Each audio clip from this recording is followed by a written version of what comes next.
Hello, everybody, and welcome back to The Tea with Crema. My name is Chris. I'll be one of your hosts today, and I'm joined by my best friend, Emma. What's up, y'all? Today, we are focusing on Emma and I's hair care journey. We've had a lot of development, especially in the past, year and a half, I would say. The little pandemic really helped us just kind of focus in on our hair, among other things. But we'll be talking about it beyond that and kind of how we've gotten to where we are today. Before we get started with our episode, I want to check in and see what is everybody drinking. So Emma, what do you have today? So I felt like everyone's probably getting tired of me drinking water. So today I switched it up and I am drinking Gatorade. It's the zero sugar. It's the blue one. Oh, Glacier Freeze. I also just spilled it all over the floor right before this episode started. So half of it's on the floor and half of it's still in the bottle. So yeah, what are you drinking today, Chris? At Jeffrey, I hope you're keeping count of how many times she hasn't drunk tea. I'm just saying, it seems like it's been a while. It's been a minute, y'all. Well, today I do have a tea, and this is from my Sips by box from the What the Trio podcast.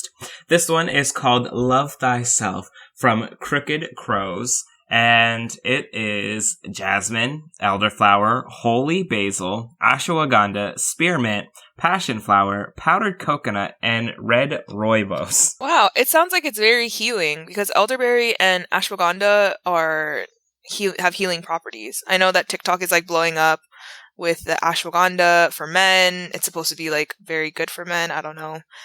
And elderberry everyone uses during flu season. So that sounds pretty good. Is it delicious? It's fine. It'll do, donkey. It's just that there's so many, that's a lot, and I don't feel like any of the one ingredients is really overpowering. Yeah, it's just like a good white tea, done. Nice, light, refreshing. It's fine. Is there caffeine in it? I think it's light caffeine, but it does say if you're pregnant, nursing, or taking medication, talk to your doctor before drinking this tea, so. What is in there? I don't know. That's the tea today. That's the tea on The Tea with Grandma. So as Chris was saying, we wanted to do an entire episode on hair.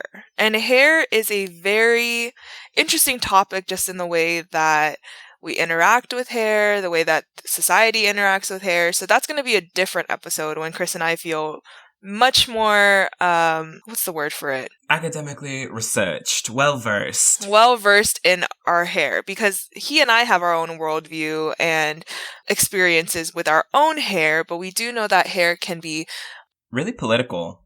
Exactly. For no reason. It's on your head. I don't understand how we can politicize something that's on our heads. But again, I think that we will discuss that in a later episode. So this one's really more focusing on our own personal, because we always talk about self-care on the show, how we take care of our hair. So we're going to start off with, what is your relationship with your hair throughout the years? Starting from birth to now. From the birthesses.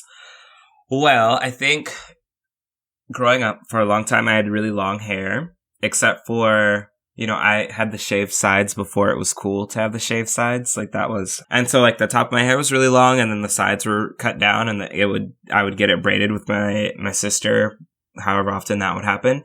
And then in third grade, my mom got a haircut, and so I got a haircut, except I cut all of my hair off. And so then it wasn't me, obviously, we went to a place and I got it done, but I got all of my hair cut off, and it stayed short until, I don't think I grew it out again until high school. And then, actually, that's not true. I grew it out once in middle school, because I remember I went to a quinceañera with really long hair, and I didn't know how to manage it very well. And so I look back at the pictures, I'm like, oh no, I should have done that better.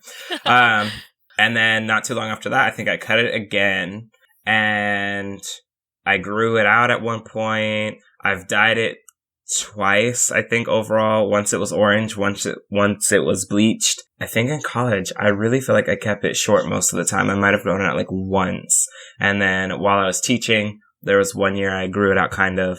And then this is the longest I've had it growing out consecutively in a really long time. So it's been just over a year and a half at this point of just growth. Do you feel like your hair has been a point of expression for you? I think when it's longer, it's a point of expression. And when I keep it short, it's just a convenience thing. So when it was longer and I would dye it, and then, braiding it when it's longer, It can be a form of expression. And then even now, I think having it this long is a form of expression for sure.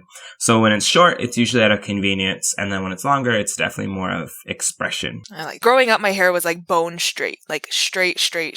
I came out of the womb with a full head of hair. So like my sister always said that I look like Turk from Tarzan because my hair had this like weird little flippy thing too. And it just never went down. And then all of a sudden one day it just like fell.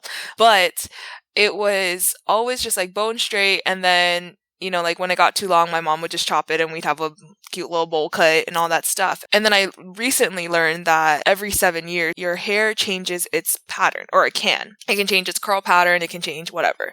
And so when I was going through puberty, my hair started getting super thick and it was starting to get wavy, but I just didn't know how to take care of it. And so, you know, I was still using the old raggedy, whatever, shampoo and conditioner, whatever was on the shelf, and, you know, not really looking at the ingredients and all this stuff. And so my hair was just becoming unmanageable. So I would always chop it off.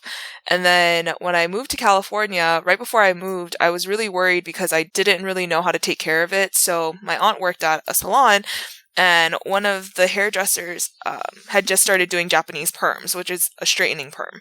So it's like a opposite perm because perms usually make your hair super curly.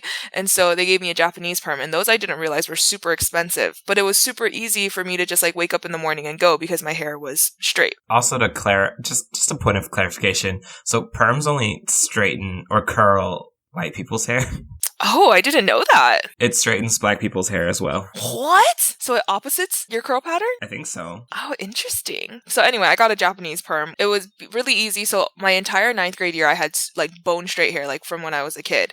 And then as my hair was growing out, though, I could tell that my curl pattern had changed. All of a sudden, I had these little curlies coming out as my hair was growing, you know, still straight, and I had the growth coming out. Someone was like, oh, wow, like you would look really nice with wavy hair. And I was like, you think so? You know, it's one of those years that when you're in high school, you want, you know, if someone says you might look nice, I don't know. So I decided to like stop perming it, just whatever my natural hair pattern was, it was going to be that. And that's when I realized I had wavy hair. And so like truly wavy hair, but it's very not, I don't even know how to word it. Like Polynesians have, not even Polynesians, Tongans have such vastly different hair patterns. And so my stepmom, who I was living with at the time, had such like curly hair that I was like, oh, maybe it's going to look like that. And I came and I was like, mine were so much looser. And then her sister also has really curly hair, but hers are more waves and curls. And so I was like, how am I going to take care of my hair when I get like, I don't fit either of your like hair care things. And so like I would try both of their products. Like it would like mess with my hair because I just didn't have the correct pattern. And so I think that's part of why during the pandemic, when I started seeing more people on like TikTok and Instagram talking about like their wavy girl journey, that's kind of when I was like, oh, maybe I can like really take care of my waves and figure out how to make it work. Your waves? My waves. Oh, I didn't realize that was something that like was coming out of TikTok. It seems like TikTok can be a little educational every now and then. It really can. But when you started trying all those different products, that's kind of when I was like, okay, let me try too. Because let me try and like do this like whole drying method. And because before it was just like, I would just wash and dry and throw it in a bun. And if it came out nice, it came out nice. If it didn't, it was going in a bun. So it was fine. That was my go-to. So what a journey. We call that growth. I think we should talk about like why did you start like going through all those trials and stuff with your hair? Because I was growing it out and it was really dry and I just didn't like the way it felt, and I don't know, like my scalp didn't seem like it was super healthy either because it just was really dry, and like the hair, it was a whole thing. So I was just like, no, something's not right here. I think I can do better. Do people treat you differently when you have short hair versus when you have long hair? No, I think people make more comments about my hair when it's longer. When it's shorter, no one really talks about my hair. It's just like... Also, it's like super close to your head. Yeah, when I get it cut, it's very short. Yeah, it's very short. I don't get like designs or anything in it when I get it done. Like nothing fancy. It just like is cut. So I think my hair is far more noticeable when it's grown out. And it usually takes about 3 or so months before people are like, wait a second. Because they'll see like a recent picture, but not, oh, like yesterday recent. They're like, wait a second. This was you how long ago? Your hair has done this in how much time? And so I think people notice it more. And I think I wanted to just have healthier long hair as opposed to just hair on my head that was just chilling there. Instead of just having hair to have hair. Yeah, so I was like, if I'm going to do this, I'm going to make sure I like take care of it. Not even after. I feel like it's always been kind of a conversation, but after like the George Floyd protests and things like that, people were coming out discussing microaggressions, right? Mhm. And so microaggressions that people just hear or people talk about when they discuss someone's appearance. And so have you felt like there were any microaggressions toward your hair? Overall or just recently? I mean, overall, recently, whichever. Typically, no. But again, also, I don't usually do anything like before recently, I wasn't really doing anything fancy to my hair. It was just like hair on my head. So I would get like the occasional comment of like, wow, you have so much hair. And that it is what it is. Occasionally people will ask, though at least most people will at least ask to touch my hair. They won't just like go for it. I've had a few people that are just like, man, your hair is so nice. Womp, and they just grab it. And I'm like, I don't get that. I really don't get that. This is weird. Why is your hand like on my scalp now? Like I didn't pay you for this. Are you checking for something? Why is this happening? But it doesn't. Luckily, it has not happened often to me. I don't get that many comments about it. And I don't know. I guess people have hinted at making sure that like it looks professional. Have they? Yeah, it's not often. It happens sometimes. It does. Where they're just like, okay, we'll just make sure, it looks combed out or, has some shape to it. Things like that. Small stuff, but. Oh, interesting. And I don't think people mean anything by it. It's just kind of like. But would you tell someone who had straight hair that? Just like, oh, make sure it's combed out. Don't just put it in a bun today, Susan. That'd be me-do. But also my bun is very unprofessional. It's not like a nice ballet bun. No, it's just a bun that's plopped on my head. There's just hair in there. The kids, whenever they drop pictures of me, stick figures, I always have a bun. So that's how often I wear it. Yeah, we're going to discuss more about like professionalism and how like natural hair comes off in the workplace and people's experience about that. But again, we want to be more well-versed on that before we have this conversation because again, like we are two people. We are by no means experts. I feel like I've always taken like a very relaxed approach to my hair just in terms of like, oh, it's just hair. And I didn't realize what a privileged approach that is to have, to be like, oh, it's just hair. Like my hair will always be seen as professional in whatever way I wear it because it's not, whatever. And so I think that that's important to address as well, is that like the ability for me to just like cut it and be done with it, or to leave it long and be done with it, or to even throw it in a bun and no one's ever told me, make sure you look professional today. I think that in itself is interesting point to make. What is your favorite hairstyle that you've worn over the years?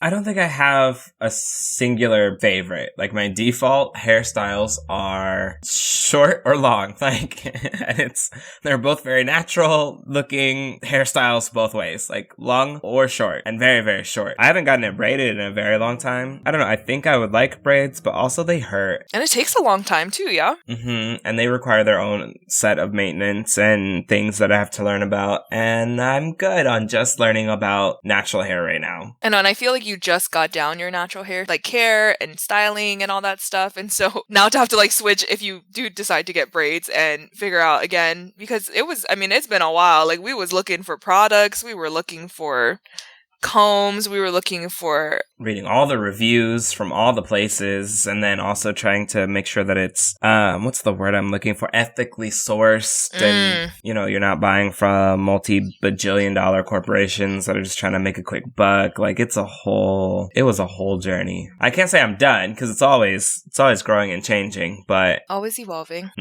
I've made some growth, some changes. Oh, I wish I could say I have a favorite hairstyle, but I'm also the same. I like literally go from, I just chopped my hair off, and when the hairstylist was combing out my hair, she was like, oh my goodness. She was like, you got a lot of hair. And I was like, I know, I just don't know what to do with it. There's so much.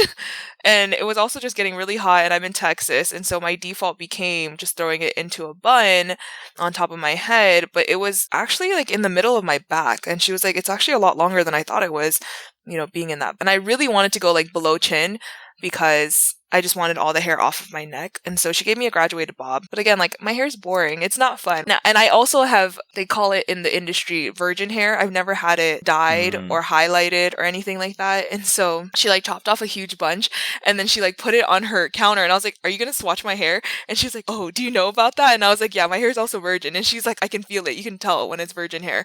And I was like, oh, okay. So a lot of times like hairstylists will take my hair and end up swatching it because then it's also really really dark so they can kind of see what it reacts to. That's weird. I mean, it's like donating your body to science.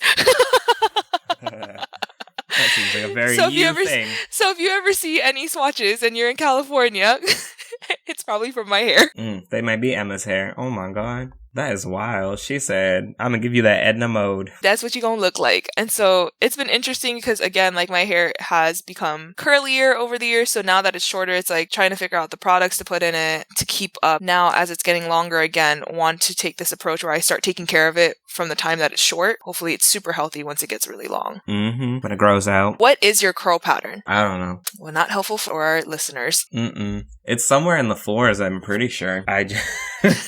Chris and I have looked at so many different curl charts. I don't even know what mine is because it's like literally it's not wavy enough to be considered a wave, but it's not straight. Like, oh my god, it is. What I do know is that I have low porosity hair. Oh, did you do the porosity test? Where you just like take a strand and you put it in the water and you see what happens. Yeah, so my hair stays on the water, like on the top of the water, like the whole time. So what does that mean? It means that it doesn't readily accept or release moisture. So isn't that good for it to not release moisture? But it's not good because it doesn't accept it either, huh? Yeah, so like it doesn't accept the product that like it doesn't readily accept product to like make it do things. But like I will say like once it has the product in there. Oh, it stays in there. It stays in there for a little minute. And then I think like sometimes, so it's always been either low or I guess like medium porosity, which I thought was the weirdest thing because like the hair was literally just like in the middle of the water. How interesting. I was like, it's not going to go all the way down, but no, it like, so I guess that one time it stood in the middle. So it's like somewhere over there. Whereas like there are people whose hair will go like straight down and that's high porosity hair. So that means it like readily accepts and release moisture, like the water just be, or the moisture things just be going in and out. And so there, I wouldn't say like there's a better style or a better porosity. It's just you have to have an understanding of that so that you know what you got to do with your own hair. So someone with high porosity hair might have to leave product in a little bit longer than someone with low porosity hair, or vice versa as far as like with the types of products they can use and like leave-ins and things like that. So I figured that out pretty quickly. I was like, okay, did the little porosity test. I have low porosity hair. Don't know what the curl pattern is. But we do know porosity, which I feel like is also important too. But there are like specific products, which I've seen that are like, oh, this is better for curl pattern 3 or this is better for curl pattern 4. Like, I feel like that's also super important to know. But if anyone is out there is a curl expert and would like to help us figure out what our curl patterns are, hit us up. You know, we'd be super interested. I think that would be really interesting just to see. What is your current hair care sitch? So a full hair care cycle for me is like a month long. And so like once a week, I do a wash, a condition, and an overnight leave-in. And then on the days that it's feeling particularly dry, I have like a daily moisturizer thing. So like after I get in the shower, I'll wet my hair and then put that in it, leave it overnight. And that will kind of help with like the dryness and things like that. And then once a month, I do a hair mask. Is it homemade? No, these are all products. I guess I've learned that you could make all of these products if you really wanted to, but I don't. So I buy them because I can't. And so that's 1, 2, 3, almost 6 products that I use. And again, it's like a monthly cycle. And the hair mask is really nice because it leaves my hair super soft. Oh, I love that. Crazy soft. I really like it. But yeah, it's a lot of product. That is like, and then at night, like, don't you also wrap it as well? So most nights I do, yeah. So definitely after wash nights, and then on nights that I put in the moisturizing, they call it a butter, but when I put that in, I sleep with it wrapped. I've tried to get better at sleeping with it wrapped most days, but sometimes we just call it a day and we just go to sleep. You know what? It's also summer, so you're also not going out as often. Like, it's not going to work. It's fine. If it's not wrapped, it's going to be okay. It is. Okay. I mean, I have noticed that, like, on the days that it's wrapped, it's easier to, like, style the next day and, like, do stuff with. So if I know I'm going somewhere the next day, then yes, I will definitely wrap my hair that night. But yeah, it's summer. So there have been some nights where I'm like, it's fine. My hair care regimen is not as involved. You have, like, a lot of things that you have to put in your hair. So maybe I do too. I don't know. I actually just, it might be. So I found this one person on TikTok that was talking about, like, all these different products that you can put in your hair, especially when you have wavy hair, to like keep the waves intact. Because that's always been my issue, is that it'll be really really nice right after wash, but then I'll sleep on it and then I wake up the next morning and it's just like, where'd all my waves go?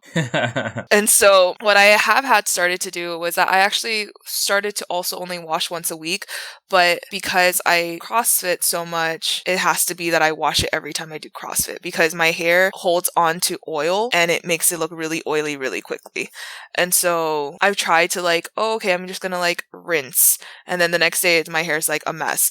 So I think that's also finding a healthy balance between like, how do I still care for my hair? Because I know that washing it every day is not good. You know, like that's not healthy for anyone's hair. And so I also try to use products that don't have parabens in it or sulfates in it, which I know that that's like in the wavy community is a very controversial topic because some people are like, no, you can't use any sulfates. All sulfates are bad. All thiol blah, blah, blah, blah are bad. And then there's some girls who are like, sometimes your hair needs it because it makes your hair look better and that's okay.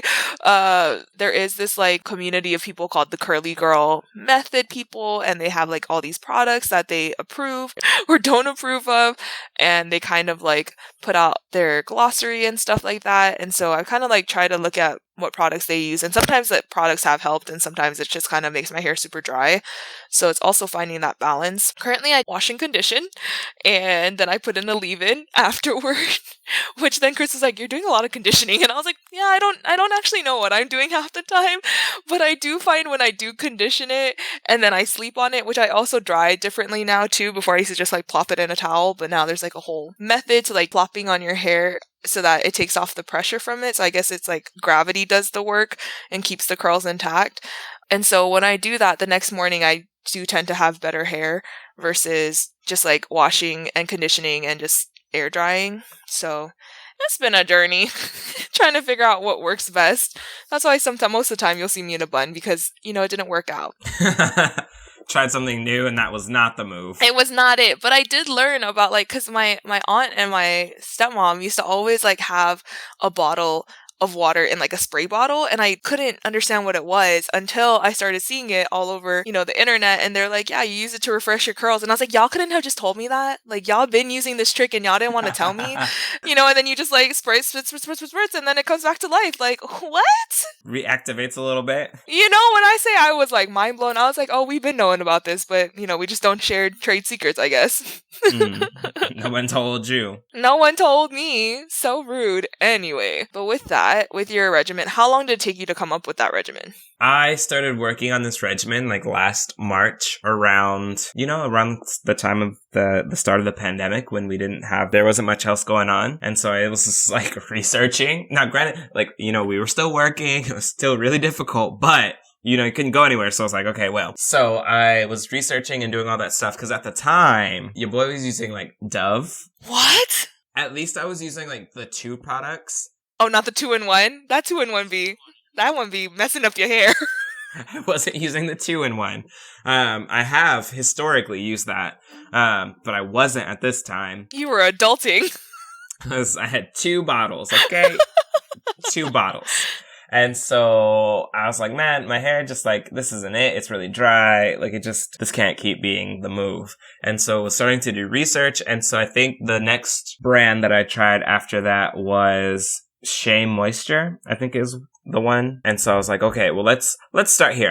I've seen my sister use this brand. I've seen other people use it before. Like, let's start there. And so there was a bit of an improvement with that. And then I was also, so that's when Shemaine from Ivy Grace recommended a leave-in conditioner that she uses and that I think a friend of hers produces. So that was an example of someone who like makes their own product. And so that's how I know you can do it. I just wasn't going to. So using those 3 things, I started like figuring out leave-in conditioners and then started playing around with like timing and like how many times a week do you do each of the things and like in what order. And so figuring all that out was a whole experience. And then I, you know, ran out of the Shea Moisture and was like, I don't think I'm going to buy this again. It was okay. It just wasn't I feel like there's other things I could try that might get a little bit better.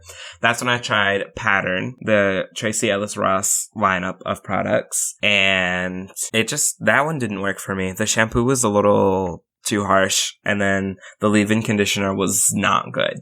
I did not enjoy it. I felt like it wasn't doing anything for my hair at all. So overall, I was like, nah, I'm going to leave this whole brand be. It works for someone else. It just is not for me. I was stuck between either trying Carol's Daughter or Thank God It's Natural. And I went with Thank God It's Natural, mostly because Carol's Daughter doesn't smell good. Oh, yeah. So that's also the thing, too, is that Chris doesn't like the smell of coconut. And Carol's Daughter, the main one, is coconut based. And I think a lot of them are like coconut notes. I forgot about that. You're right. And yeah. So, yeah, it came down to smell. And I went with Thank God It's Natural. And it's been really fine. And, you know, doing like the base level research, just making sure like all of the product, blah, blah, blah, the parabens and the sulfates and all that other stuff, trying to avoid those for the most part. And I think that's the one that I've been using the most consistently. Like when I ran out of that product, I went and bought more of that product. Oh.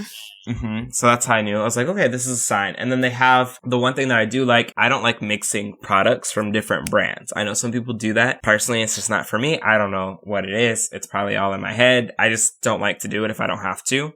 So they have all of those products that I mentioned, the wash, the shampoo, the conditioner, the leave-in, the daily butter, and the mask is all the same brand, which is really nice because I feel like there's not like a conflicting smell or anything like that. Like it all just kind of works together really well. And so that is what I'm doing right now with all of those products. And I feel like my hair is it's really nice. It's a lot softer than it was. It's not as dry. Super healthy too. It's like, it's not dry most of the time, honestly, unless I like forget to do something crazy for a long time. But yeah, like people have said that it looks healthier, it looks softer, it feels softer. I'm telling you, when I put that mask on and took it off, I was like, oh my gosh. I think you had actually you had done it and you're like, feel my hair. I was like, I'm not touching your hair. And you're like, I'm giving you permission to touch my hair.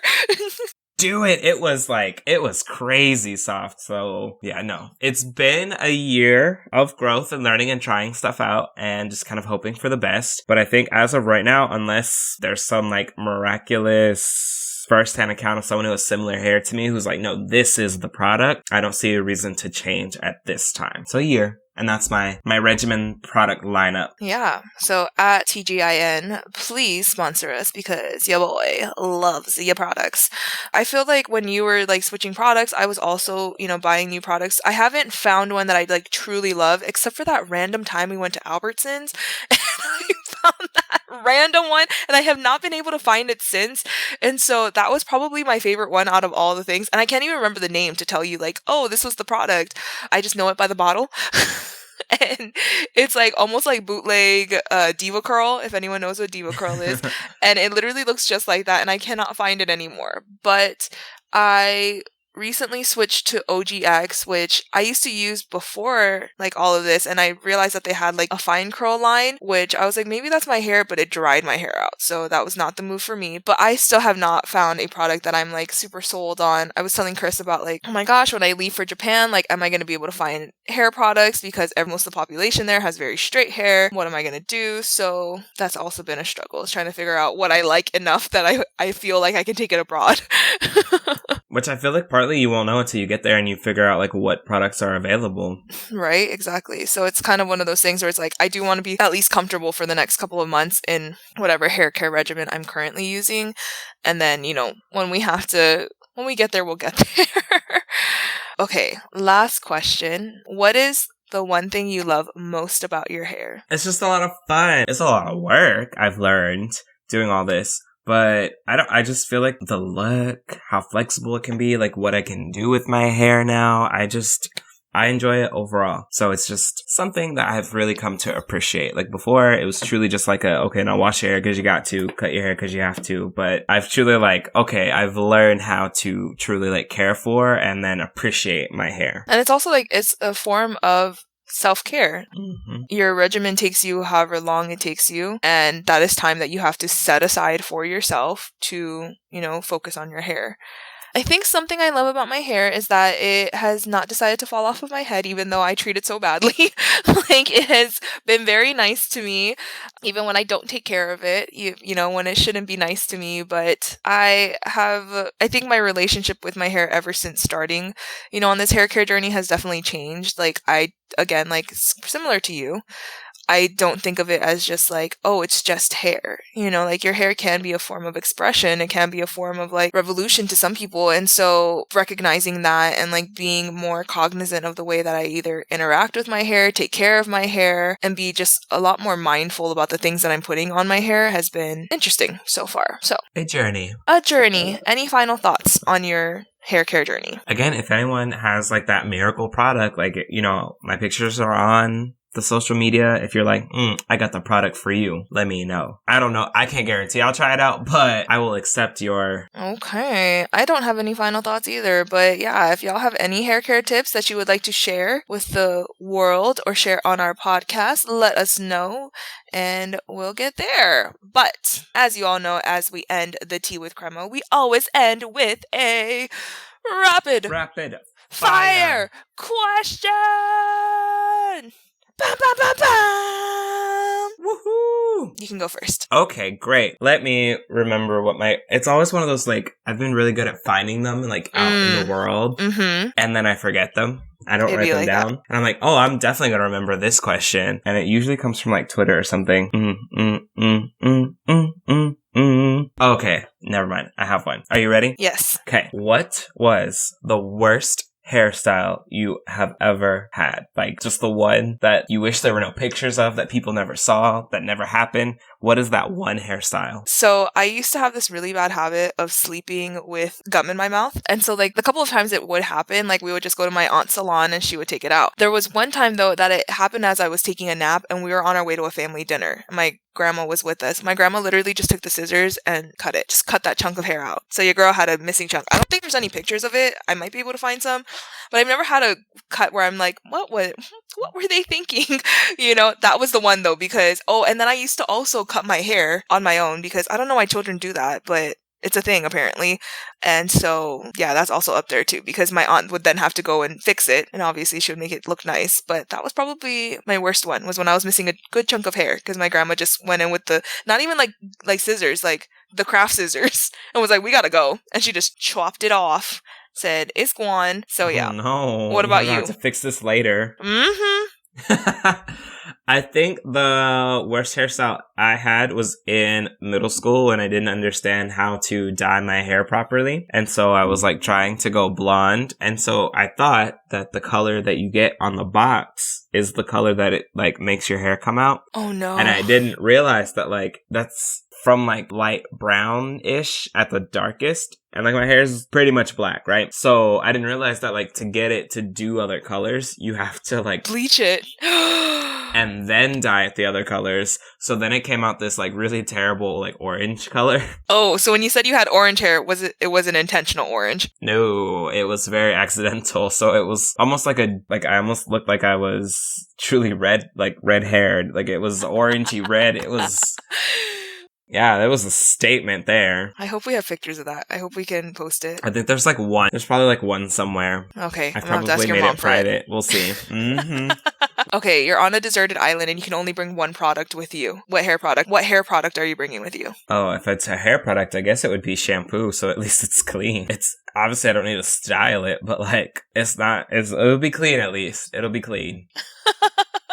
I was thinking in my head, I was like, a brush. I would make sure I had a brush. We're gonna get them leaves. Anything to clean it. I don't have anything to condition it. Honestly, if I had to pick a product, though, it would probably be conditioner. It keeps your hair soft. And you know, some people believe by the no poo method. Again, it's clarified shampoo, but it'd be out there. So, I don't know. Thank God I'm on an island and no one can find me. At this point, like, just leave me there. Don't even show up. Do not try to help me. I am okay. Do not record my rescue. Do not bring cameras.